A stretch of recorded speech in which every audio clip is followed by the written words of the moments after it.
सरफरोशी की तमन्ना अब हमारे दिल में है, देखना है जोर कितना बाजुए कातिल में है।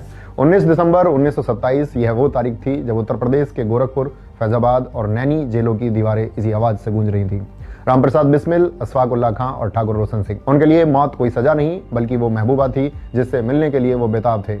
अंग्रेज इन नौजवान क्रांतिकारियों के विचारों और समर्थकों से इस कदर डरे हुए थे कि काकोरी एक्शन के चौथे साथी राजेंद्र लाहिड़ी जी को तय तारीख का इंतजार किए बिना 2 दिन पहले ही यानी 17 दिसंबर को गोंडा जेल में फांसी दे दी थी।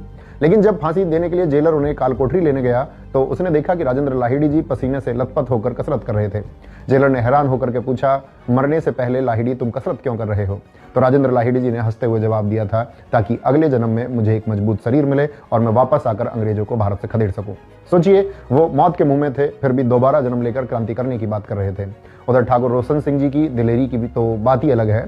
जब उन्हें इलाहाबाद की नैनी जेल में फांसी के लिए ले जाया जा रहा था तो उनके चेहरे पर सिकन नहीं बल्कि एक दिव्य मुस्कान थी। उन्होंने अपने साथियों से कहा था, जिंदगी तो एक यात्रा है, मैंने अपना फर्ज पूरा किया, अब मैं आराम करने जा रहा हूँ।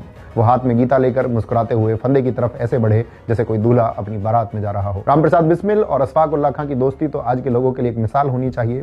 बिस्मिल जी ने अपनी आत्मकथा में लिखा है कि एक बार जब अशफाक को तेज बुखार चढ़ा तो वो बेहोशी में राम राम चिल्लाने लगे। घर वालों को लगा कि मुसलमान होकर राम का नाम कैसे ले रहा है, लेकिन वो भगवान राम को नहीं अपने जिगरी यार रामप्रसाद बिस्मिल को याद कर रहे थे। पर आज जब हमारे समाज में व्हाट्सएप यूनिवर्सिटी के जरिए नफरत का जहर घोला जाता है, हमें हिंदू मुस्लिम के नाम पर लड़ाया जाता है, तो हमें बिस्मिल जी की आखिरी बातों को समझना चाहिए। उन्होंने कहा था, अगर तुम हमें सच में याद रखना चाहते हो तो हमारी एक ही निशानी काफी होगी और वो है हिंदू मुस्लिम एकता। आपस में लड़कर हमारी शहादत को बर्बाद मत करना। उनकी शहादत सिर्फ आजादी के लिए नहीं थी, वो एक ऐसे भारत के लिए थी जहां चरित्र और इंसानियत महान हो, जाति या धर्म नहीं। फांसी के फंदे को गले लगाने से पहले जब बिस्मिल जी की मां मूलमती देवी जी उन्हें मिलने जेल आईं तो अपनी मां को देखकर उस लोहे जैसे मजबूत क्रांतिकारी की आंखों में भी आंसू आ गए थे। एक साधारण मां होती तो शायद रो पड़ती, लेकिन वो बिस्मिल की मां थी। उन्होंने डांटते हुए कहा, मैं तो समझती थी मेरा बेटा शेर है, अगर रोना ही था तो इस रास्ते पर कदम क्यों रखा?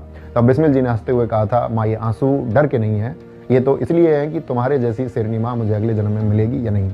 और फिर 19 दिसंबर 1927 की सर्द सुबह में वंदे मातरम के नारों के साथ में वो तीनों हंसते हंसते फांसी के फंदे पर झूल गए।